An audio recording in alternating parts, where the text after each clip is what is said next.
Bonjour à tous et bienvenue sur le podcast de la sagesse d'Uranus. Aujourd'hui, je vous propose de réaliser un bilan introspectif concernant toute l'année 2025. Donc, nous sommes aujourd'hui le 31 décembre. C'est quelque chose que je travaille déjà depuis une bonne petite semaine sur vraiment le fait de valoriser ce qui a pu se passer en 2025, comment aussi revenir sur des transits et vraiment s'en imprégner parce que cette année, des planètes ont commencé à rentrer dans les signes de feu. On a clôturé vraiment tout un cycle karmique. Il y avait quelque chose aussi sur le cycle collectif de cette année 9, puisque 2025 forme le numéro 9. Et en 2026, nous démarrons vraiment une nouvelle année. Sauf que c'est comme si sur ce qu'il s'est passé en 2025, nous avions donc épuré sur le plan émotionnel, mis en avant du coup des vérités.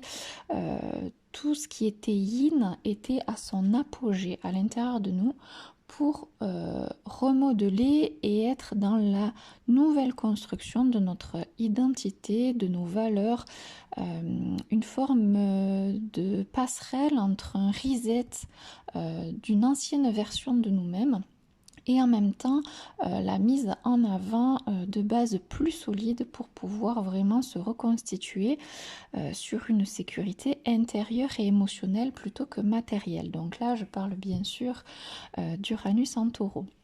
Donc Uranus en taureau qui est en train de finir son cycle puisqu'Uranus vient de rentrer en Gémeaux et va ensuite rétrograder sur 2026 pour revenir vraiment en Gémeaux. On est vraiment sur une passerelle entre le yin et le yang puisque les énergies d'eau et de terre sont des énergies yin et le feu et l'air des énergies yang.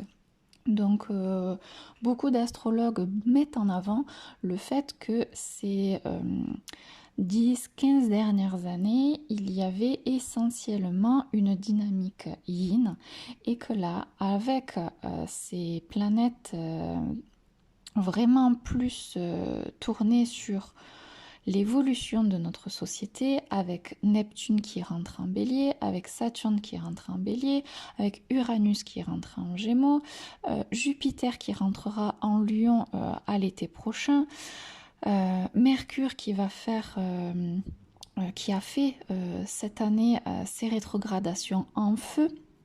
On est vraiment sur la passerelle en 2025 du passage du yin au yang.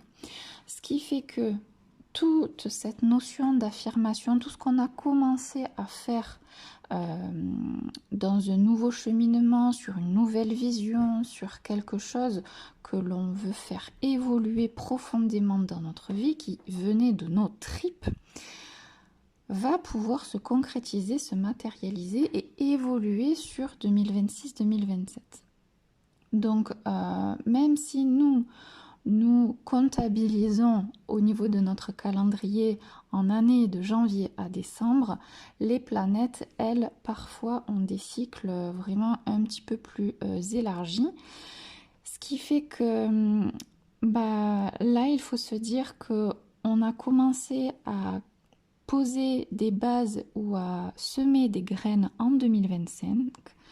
Et 2026 va être l'expansion, 2027 va pouvoir plutôt se voir comme quelque chose qui va commencer à se stabiliser. Mais avant 2027, toute notre vie ne sera pas du tout stable, loin de là, que ce soit sur le plan politique, que ce soit dans nos petites communautés, dans notre quotidien, sur le plan local, ou que ce soit même à l'intérieur de nos foyers.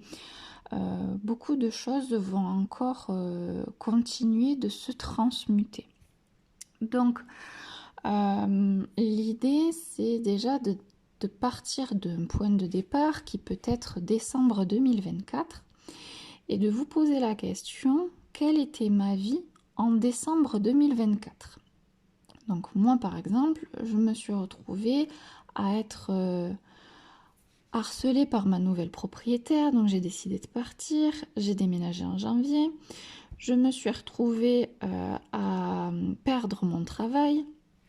Pareil, harcèlement par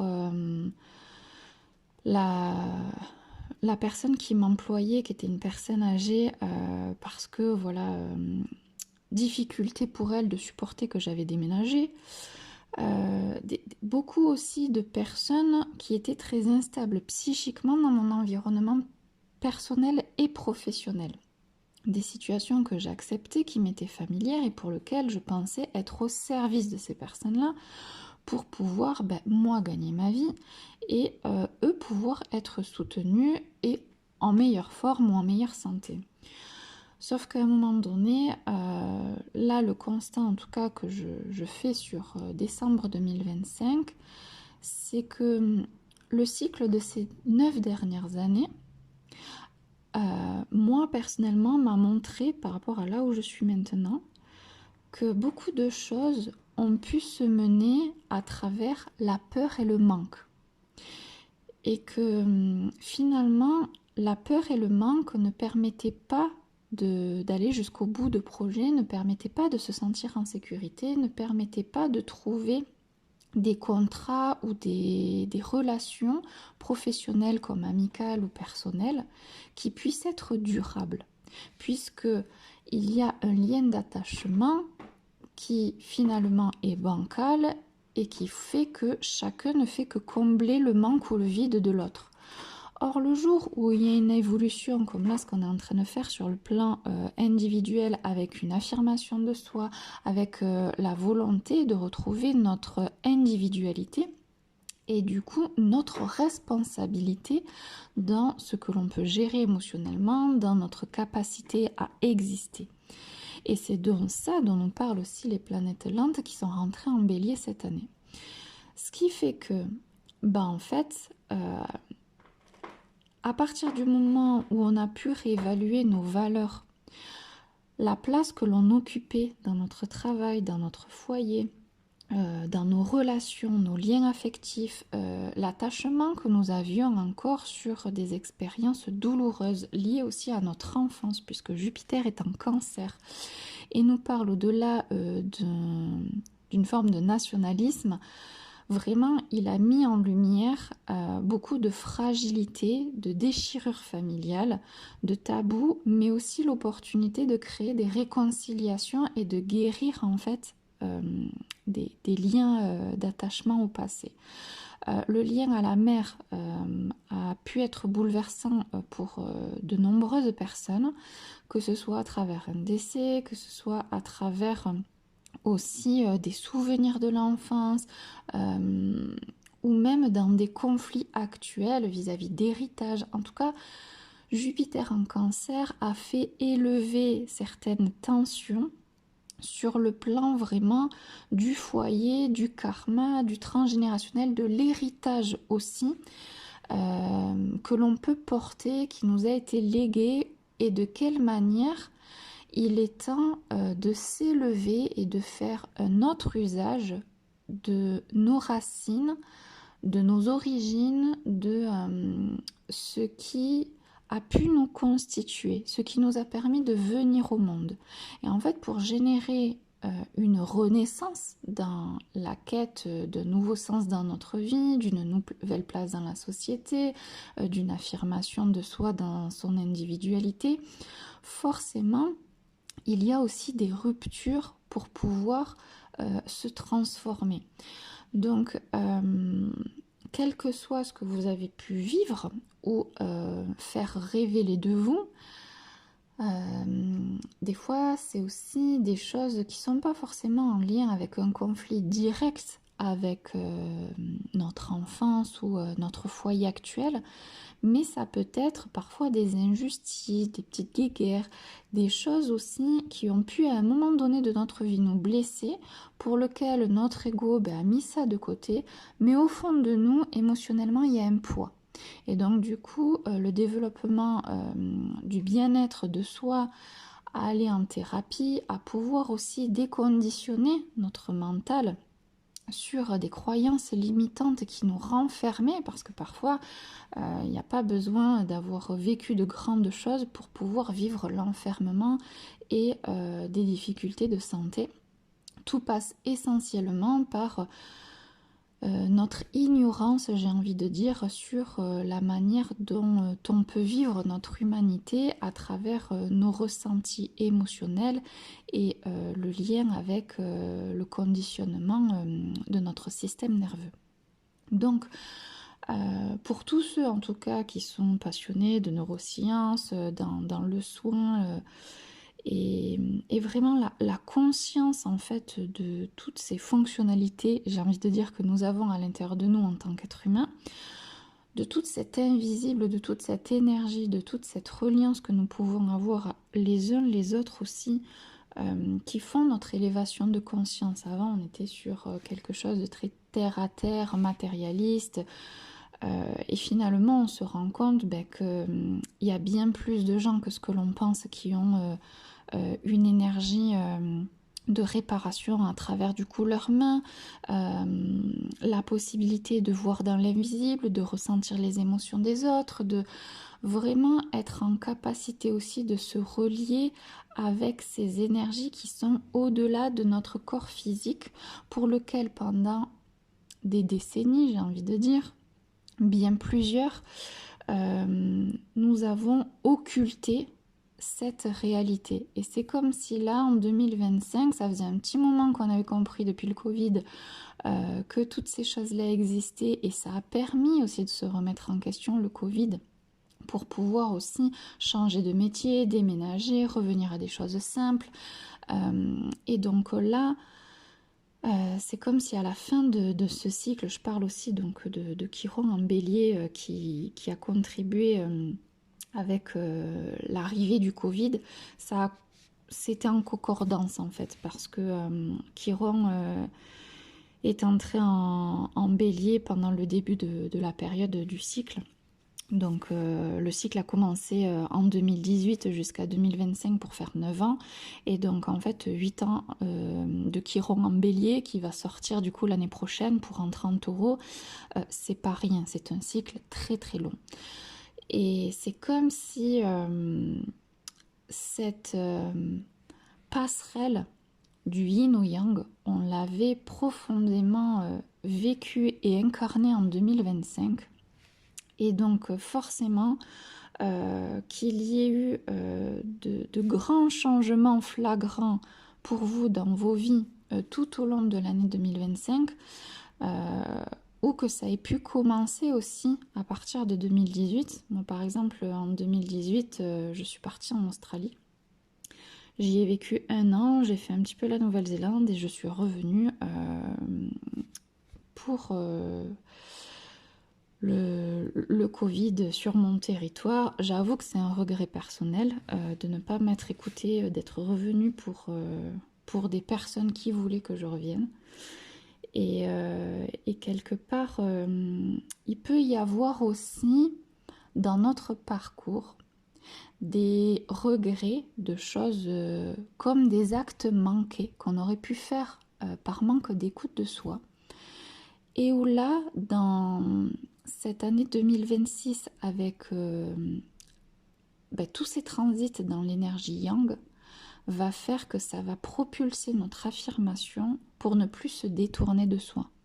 Donc en clair, ces actes manqués, j'ai envie de dire, et puis ces formes de culpabilité ou de regret, ce sont que des illusions. Des illusions pour nous faire comprendre qu'il existe plusieurs réalités et que c'est à nous de choisir la réalité dans laquelle on veut s'inscrire.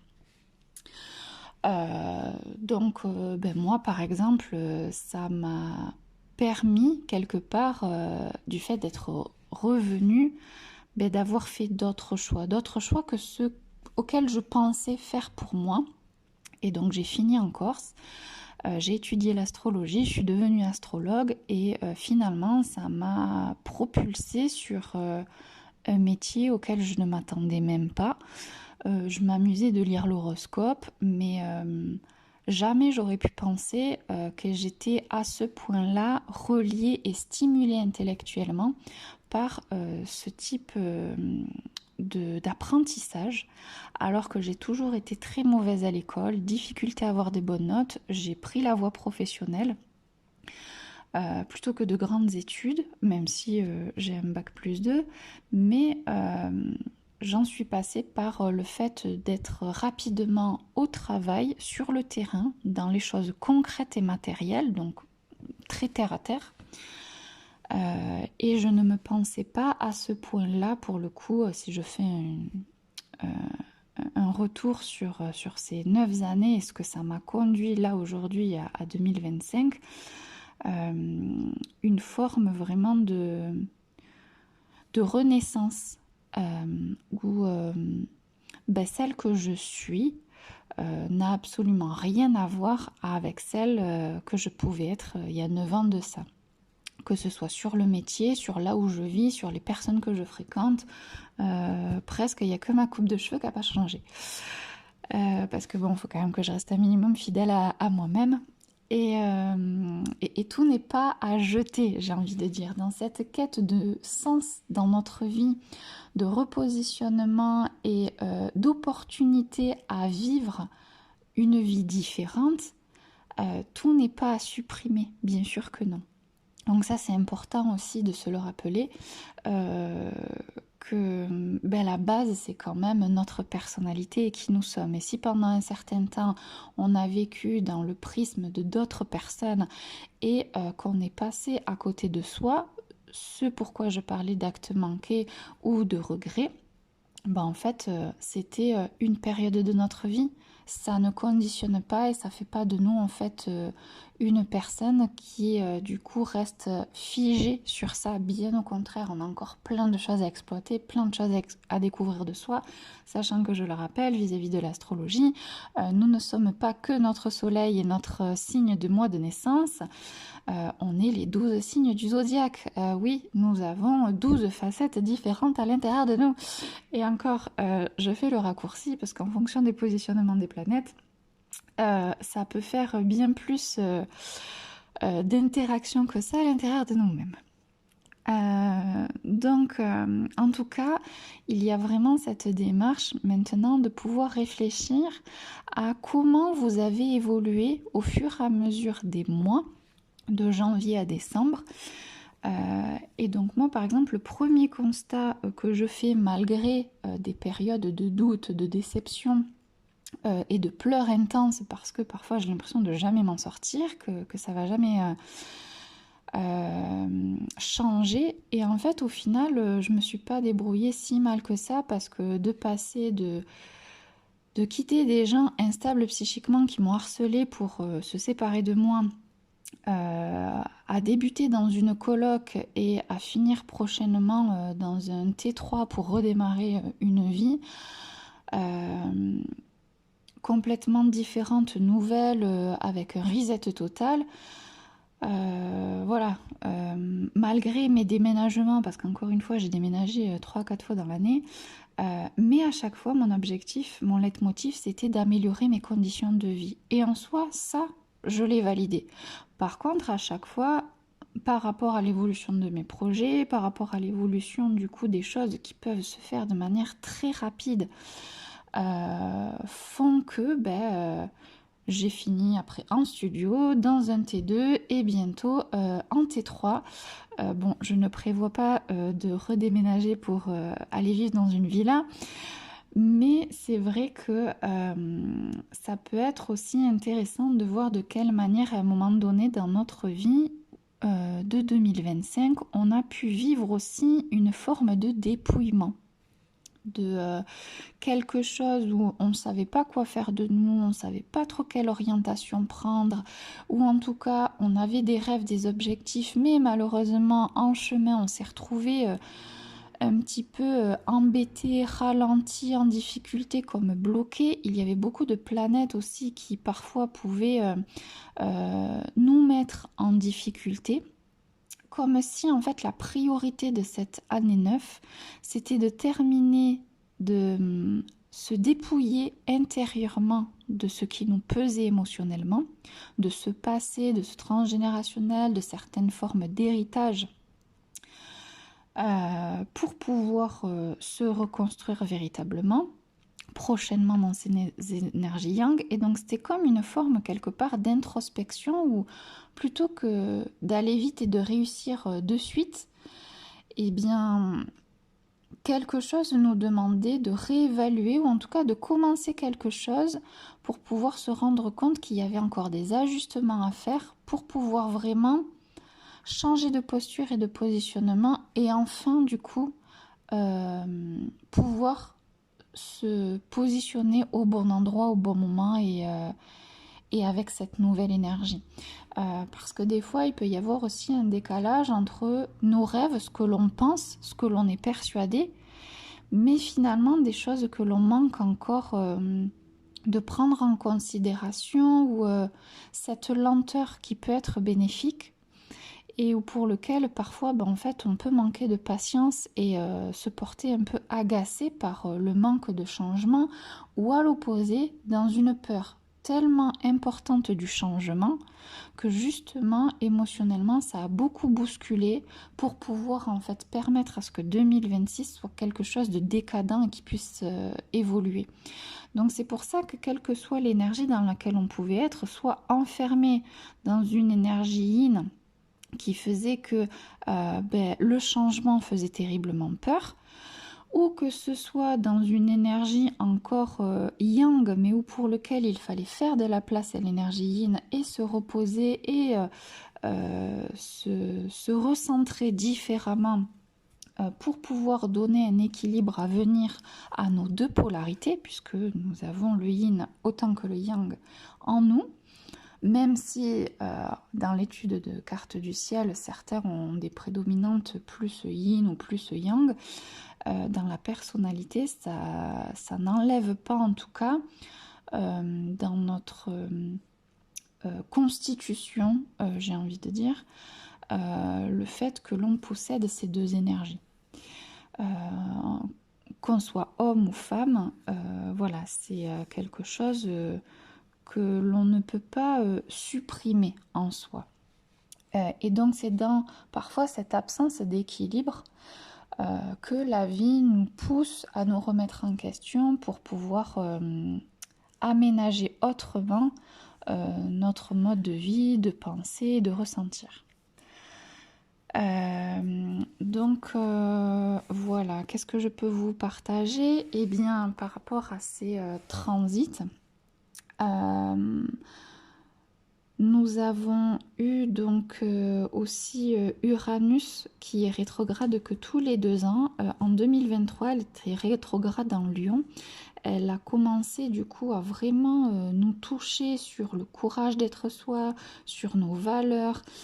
C'était quelque chose d'assez intense, je me souviens à cette période-là, sur le plan plus du domaine de l'énergétique. Il y avait beaucoup d'éruptions solaires. Des énergéticiens parlaient justement de l'élévation de l'énergie de la Terre.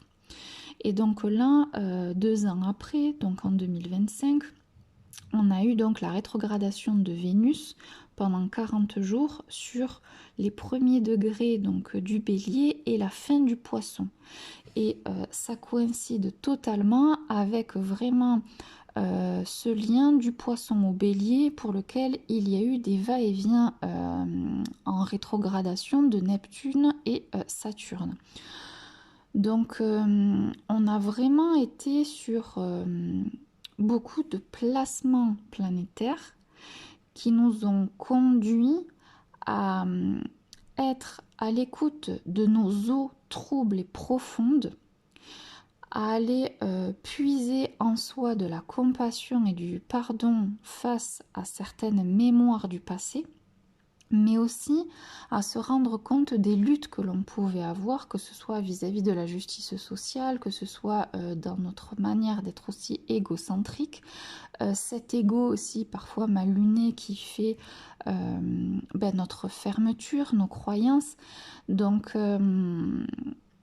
tout ce qui est en lien finalement avec le fait de sortir de nos illusions, nous ouvrir à la présence à soi et à au-delà de soi et aller vers un élan de responsabilité individuelle dans nos actes, dans nos valeurs, qu'elles soient morales ou en termes d'actes. Donc on est vraiment sur la conscience de notre pouvoir intérieur.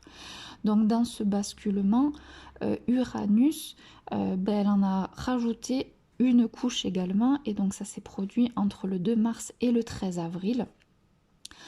Tout comme on a eu donc le passage donc de Neptune en Bélier et de Saturne en Bélier sur les périodes du mois de mars et de mai. Donc posez-vous aussi la question des choses que vous avez pu vivre de manière intense ou peut-être même du jour au lendemain, j'en sais rien, vous aviez comme moi les cheveux longs et puis bim, vous avez décidé de vous faire la coupe courte, vraiment une nouvelle dynamique, nouvelle manière de vous habiller, de vous tenir. Ça aurait pu aussi impacter la manière dont vous vouliez être vu, perçu et reconnu dans cette esthétique et dans ce rapport entre soi et l'image de soi. C'était de grandes thématiques en tout cas pour 2025. Ou encore les blessures de trahison, d'abandon, toutes ces blessures en fait où on a tendance à se retrouver en retrait, rejeté, isolé, et où finalement les blessures émotionnelles, les ruptures affectives ont pu aussi se vivre dans une douleur et une intensité qui vous ont permis aussi de vous rendre compte que il se passait autre chose que ce que vous pouviez vivre dans cette réalité.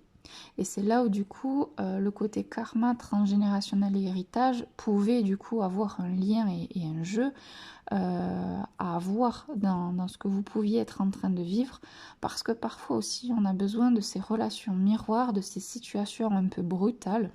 Et donc on passe vraiment sur des énergies brutales quand on passe de l'énergie yin à yang et des planètes lentes qui rentrent en bélier, qui est le premier signe de feu, et où on est sur vraiment la démarche de désir de l'identité de chacun d'entre nous. Forcément le feu peut se ressentir sous une forme de brutalité dans la manière dont il peut nous consumer à l'intérieur de soi. Donc à la fois ça peut être de la violence extérieure, des mots très difficiles, enfin à chacun avec sa personnalité. Et moi en ce qui me concerne, ça a été une rupture émotionnelle mais qui m'a pris au cœur, mais c'était intense, c'était terrible, et jamais j'aurais pu penser vivre ça, alors que finalement la relation ne paraissait pas non plus si importante que ça. Elle était récente, enfin, c'était pas quelque chose qui aurait normalement dû m'atteindre autant que ça a pu m'atteindre, et pour autant ça m'a fait un sacré effet. Et toute cette année du coup a été tournée autour vraiment des trahisons, des mensonges, et de tout ce qui pouvait aussi être représentatif de ce que j'avais encore à explorer dans mon transgénérationnel. Donc c'était assez intéressant d'en faire le lien, même si sur le coup c'est très dur à vivre et que ça paraît démentiel. C'est comme si au fond de nous on avait la capacité de comprendre que tout avait un sens, mais parfois quand on est en plein dedans c'est compliqué de le vivre, de le gérer. Et c'est là où Uranus en Taureau est venu aussi nous pousser dans ces tourments émotionnels, à nous bousculer pour qu'on change notre manière d'être au contact de nos émotions et qu'on prenne conscience de l'importance de l'ancrage, de trouver un équilibre entre notre tête, notre cœur et ce corps, de quelle manière du coup on l'entretient, on véhicule ce que l'on porte, et que vraiment c'est important d'être au centre de soi et de sa vie pour ne pas perdre pied, ne pas perdre la facette de soi aussi.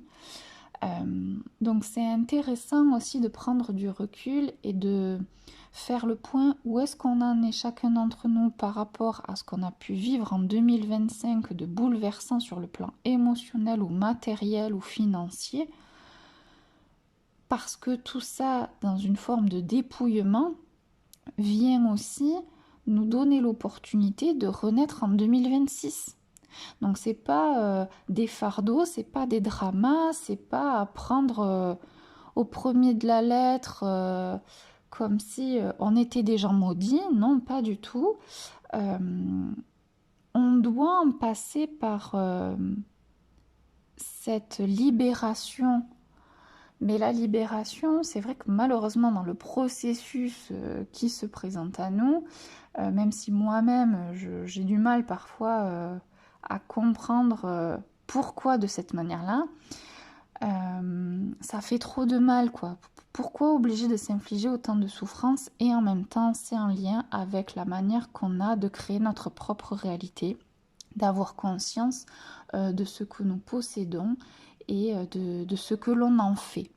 Voilà, parce qu'il existe plusieurs réalités, il existe plusieurs façons aussi d'être en relation avec nos émotions, mais selon comment on a été conditionné, de là d'où on vient, de nos origines, si en amont la famille n'était pas très expressive et que dans l'expression de soi c'était rien de très doux et aimant, forcément c'est difficile aussi d'être dans l'accueil et dans la bienveillance de soi-même lorsque l'on ressent des émotions fortes.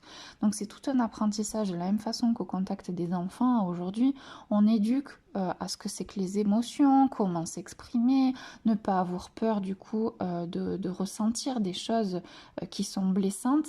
Et du coup, dans tout ce que l'on essaye de faire évoluer pour l'éducation de nos enfants, on n'est quand même pas au top de notre forme ni complètement aligné avec cette démarche-là parce que la plupart du temps, c'est pas encore intégré pour nous-mêmes en tant qu'adultes. Donc c'est là aussi où on a encore beaucoup de choses à apprendre, beaucoup de rigueur à porter pour pouvoir justement se responsabiliser et conduire le vrai changement. Et c'est pas en étant dans la lutte de soi ou en se portant comme victime. On passe aussi de ces énergies yang où on cherchait un bourreau, où à un moment donné on s'est laissé dans la soumission, dans la manipulation, dans une forme de faiblesse et de vulnérabilité qu'on a cherché à cacher parce qu'on pouvait se sentir en difficulté. La notion de honte aussi a pu être très marquée par rapport aux expériences passées ou transgénérationnelles de nombreuses familles. Mais j'ai envie de dire que les 5 blessures, quel que soit le pays où on est né, la classe sociale où on est, ça fait partie du jeu de la vie, de toutes les vivre. Après, il y a des prédominantes, bien sûr, qui font que parfois, ça commence à être pénible et on se dit quand est-ce que la vie s'améliore. Mais en fait, la vie s'améliore quand nous nous impliquons pour l'améliorer.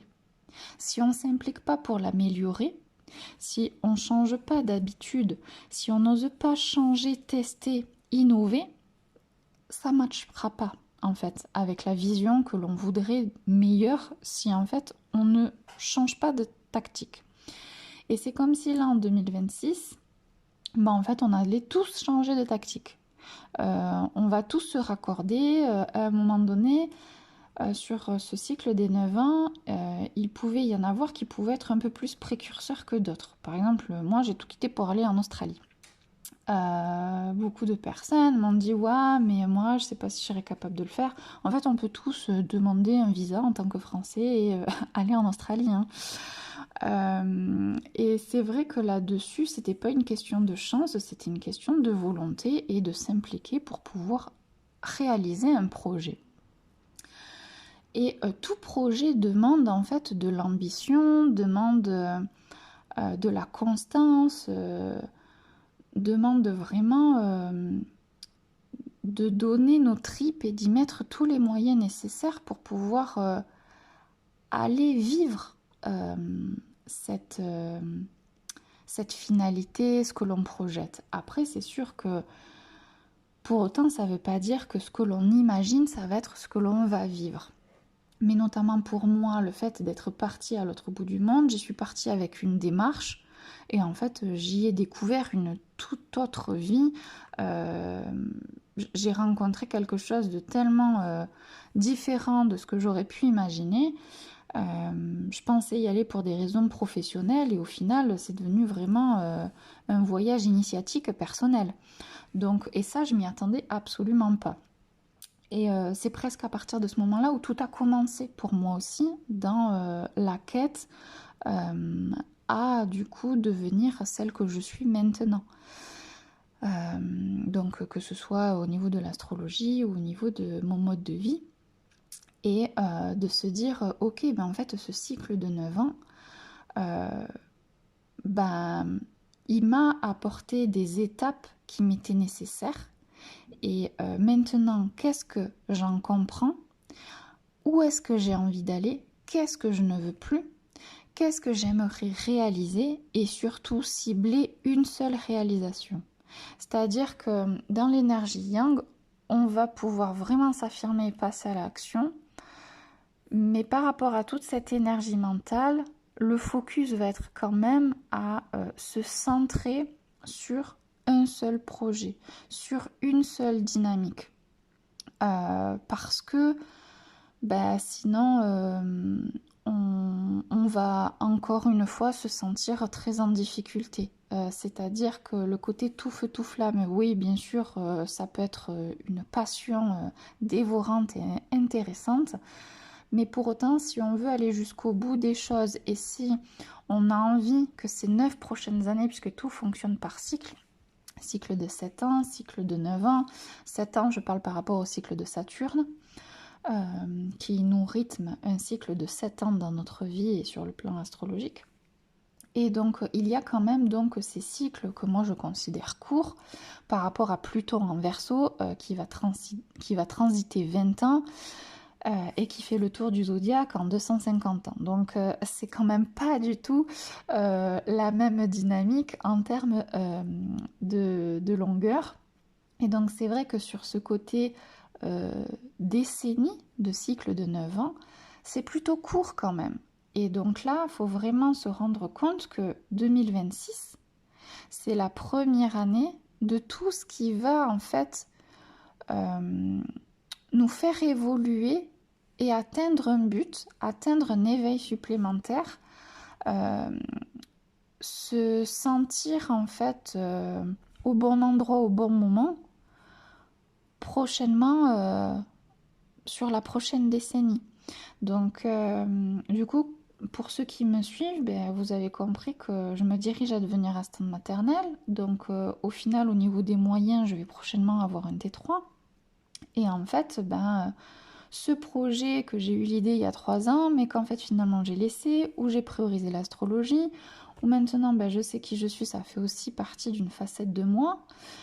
Et de se dire, en fait je le mets pas totalement de côté, je suis toujours présente avec mon podcast, mais j'ai besoin d'être dans plusieurs métiers, accomplir plusieurs choses à la fois parce que je suis quelqu'un dans mon énergie du Gémeaux qui a besoin d'être stimulé parce que j'ai beaucoup de yang, j'ai beaucoup d'air dans mon thème et donc je ne peux pas rester enfermée et figée quelque part. C'est pas possible, c'est pas dans ma personnalité.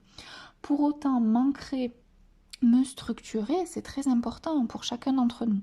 Et donc c'est à ce moment-là qu'en étant assistante maternelle, je réponds à la fois à mes propres besoins, mais aussi aux besoins que je pourrais apporter à ces jeunes enfants, et en même temps me permettre vraiment d'être au cœur de tous ces emplois qui deviennent une vraie vocation et qui n'a rien à voir avec le commerce. Le commerce, il y avait du lien avec les gens, mais c'était quelque chose d'inné, c'était quelque chose que je faisais parce que mon côté blabla faisait que je me sentais bien en fait dans ce domaine d'activité. Bon après, par rapport à ma carte, c'était très certainement quelque chose que j'ai pu acquérir dans ma vie passée. Mais ce qui est sûr, c'est que être dans l'aide des autres, la psychologie, partager tout ce que je vous partage, c'est pas anodin. Et c'est là où à un moment donné, il y a un contexte vocationnel où pour de nombreuses personnes, et je ne suis pas la seule, entre 2018 et 2025, on a été nombreux à se découvrir des dons, des talents, à changer professionnellement, à se retrouver dans un secteur auquel peut-être on pouvait ne pas s'attendre ou qui était un petit peu en tête, mais où il nous a fallu quand même un sacré bout de temps pour enfin se décider. Et donc, moi notamment, la petite enfance, ça ne sort pas du chapeau. Quand j'étais adolescente, je faisais du babysitting, j'ai commencé avec le BAFA, j'ai hésité entre la petite enfance et le commerce. J'ai choisi le commerce. Et donc finalement, 3 décennies après, je me retrouve de nouveau sur ça. Mais cette fois-ci, j'ai conscience que c'est ma vocation. Donc voilà, du coup, on a toutes ces énergies-là. La carte du ciel, qu'elle soit à chaque pleine et nouvelle lune ou que ce soit la nôtre en l'étudiant, à un moment donné, dans certains passages de notre vie, on va vivre plutôt telle énergie, puis après bifurquer sur celle-ci, et puis à un moment donné, on va se retrouver en difficulté, donc on va les puiser dans une autre ressource auquel on ne pensait pas avoir, et puis ensuite finalement on se rend compte qu'on veut plutôt fonctionner comme ça, puis entre-temps on teste autre chose. En fait, c'est ça la vie. C'est ça la mobilité. C'est ça, bon, j'ai envie de dire l'adaptation dans le signe d'air. Et c'est ça aussi qui va être privilégié pour 2026-2027. Vraiment l'adaptabilité, le mouvement, cette mutation entre notre profondeur émotionnelle et l'expression de soi à l'extérieur dans notre manière de communiquer, de relationner, d'être en interaction avec les autres, d'être dans l'innovation, la créativité. Plein de choses du coup peuvent s'ouvrir, se redécouvrir ou enfin se concrétiser.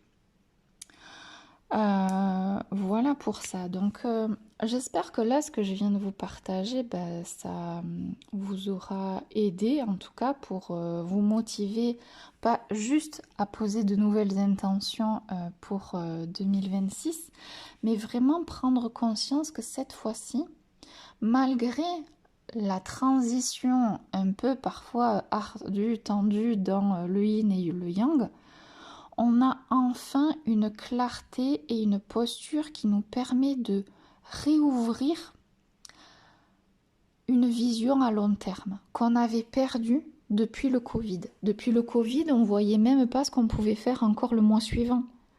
Se projeter à plus de 3 à 6 mois, beaucoup d'entre nous en étaient complètement incapables depuis le Covid. Que ce soit des commerçants qui ne savaient pas comment payer leurs factures, qui ne savaient pas comment s'en sortir, ou même des familles, comment gérer du coup tout ce qui s'est effondré, tout ce qui s'est replié, tout ce qui s'est refermé, comment reprendre la vie d'avant alors que ce n'était pas possible de reprendre la vie d'avant. Enfin, moi du coup j'en avais déjà conscience parce que comme je suis partie en Australie quand je suis revenue, c'était juste avant, au moment où le Covid s'est déclenché, je suis revenue de l'étranger. Et en fait, pour moi déjà, je savais qu'en étant partie pendant 1 an à l'étranger, je ne pouvais pas reprendre ma vie d'avant. Ça me paraissait improbable en fait. Donc du coup, en ce qui me concerne, ce qui s'est passé après avec le Covid, ça ne m'a pas choquée. Loin de là, au contraire, moi ça m'a bien arrangée.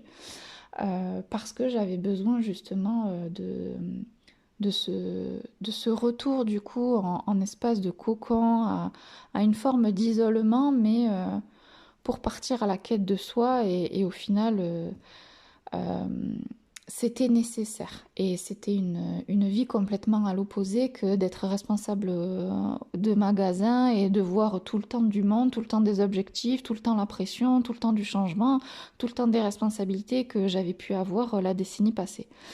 Donc c'est vrai que là-dessus, vraiment, il y a quelque chose qui a été difficile à admettre dans le fait qu'on ne peut pas revenir en arrière, que l'on ne peut pas retrouver notre vie d'avant. Et maintenant, il est temps de l'assumer, mais au-delà d'assumer le fait qu'on peut pas et qu'en fait, au fond de nous, on ne veut pas reprendre notre vie d'avant. À un moment donné, il faut être cohérent aussi avec le fait de ne pas être bien dans cette société, de vouloir la changer et cette crainte, cette peur du changement où on veut encore maintenir le passé alors qu'en fait, c'est ce qu'on critique. Et à un moment donné, il faut se remettre aussi euh, en question entre ce que l'on pense, ce que l'on dit et ce que l'on fait. Et vraiment, je crois que 2025, c'est ce que ça nous a apporté. À un moment donné, arrêtons de raconter de la merde, de se faire croire encore à plein de choses, de continuer à maintenir un truc alors qu'en fait, on s'en plaint qu'on n'en est pas bien. Donc là, s'il y a encore des choses que l'on cherche à retenir, justement, parce qu'on peut mettre en place, comme je l'ai dit dès le début, des choses pour se sentir en sécurité matérielle, financière, relationnelle, j'en sais rien, émotionnelle, et qui fait qu'on agit et on fait nos choix par peur de manquer ou pour se faire aimer ou je ne sais quoi, qui est en lien avec quelque chose qui n'est pas comblé, ben, automatiquement, les conséquences en fait sont néfastes derrière. Alors que là, l'axe Vierge-Poisson, en fait je crois que j'ai pas fini de vous parler, dans ce transit des nœuds lunaires que l'on a vécu cette année, nous obligeait à nous remettre en question sur notre santé physique, mentale, émotionnelle, vraiment le grand check-up, et de puiser des ressources de bonté, de partage, de se reconnecter au cœur, de donner un équilibre aussi dans cette fausse compassion qu'on peut avoir pour se victimiser face au mal-être des autres. Non, chacun en fait a ses problèmes à résoudre et la compassion, c'est envers soi, c'est dans notre humanité, mais c'est pas à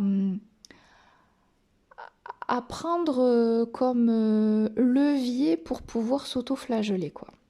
Et malheureusement, on est beaucoup là-dedans, dans le côté drama, lorsqu'on est enfermé dans des carcans transgénérationnels ou qu'on regarde un peu trop la télé française.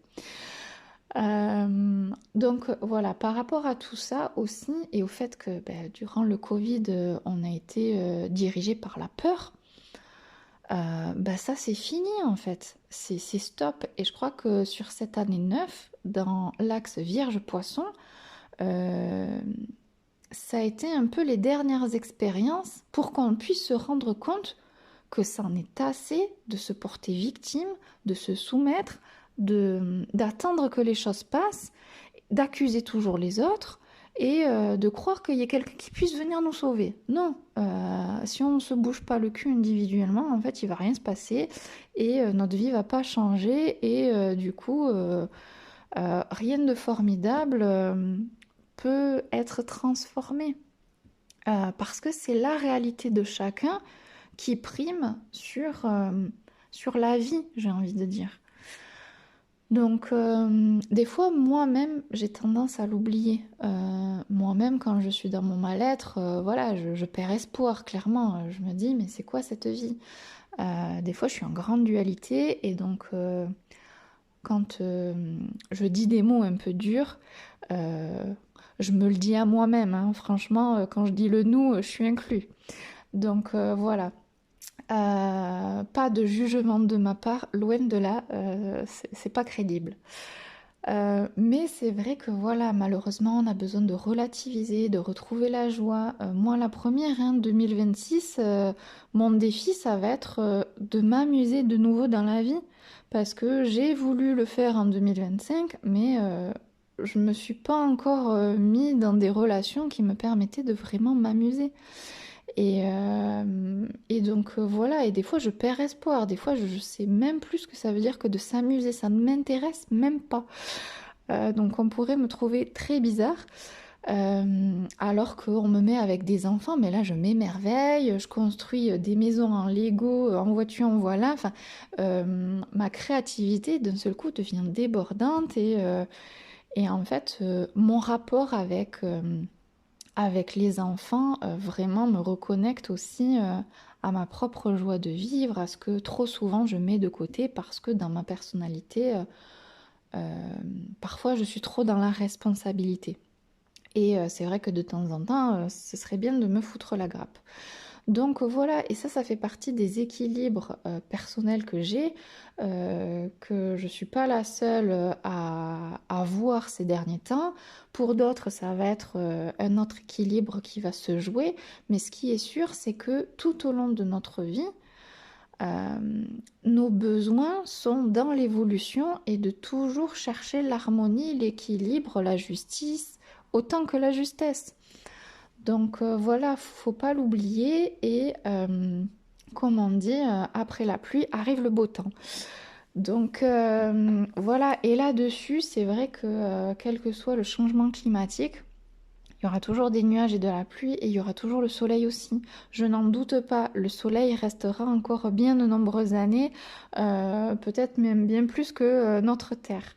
Donc, euh, donc j'ai envie de dire, si vous kiffez les choses simples, le soleil et la pluie, et ben voilà, puisez dans ces forces et dans cette douceur simple des éléments de la vie pour continuer du coup à accepter le changement, réaliser vos transformations, vos mutations, parce que tout va se déterminer là en 2026 et on a tous la capacité de recommencer une nouvelle vie. Donc voilà, rien n'est figé. J'espère que mon message est bien passé. Donc on va se retrouver au prochain épisode pour la pleine lune en Cancer. Je serai également en présentiel à Prunelli le dimanche 18 janvier pour animer justement les nouveaux transits de 2026, en parler en profondeur et réfléchir à tout ça. C'est sur inscription, donc n'hésitez pas à envoyer un message. Et puis pour ceux qui voudraient être en contact direct avec moi pour une analyse de thème ou du coaching, envoyez-moi un email, je répondrai à vos questions. Et voilà, sur ce, je vous souhaite vraiment un merveilleux premier de l'an et plein de dynamisme, plein de belles choses pour 2026. À très bientôt!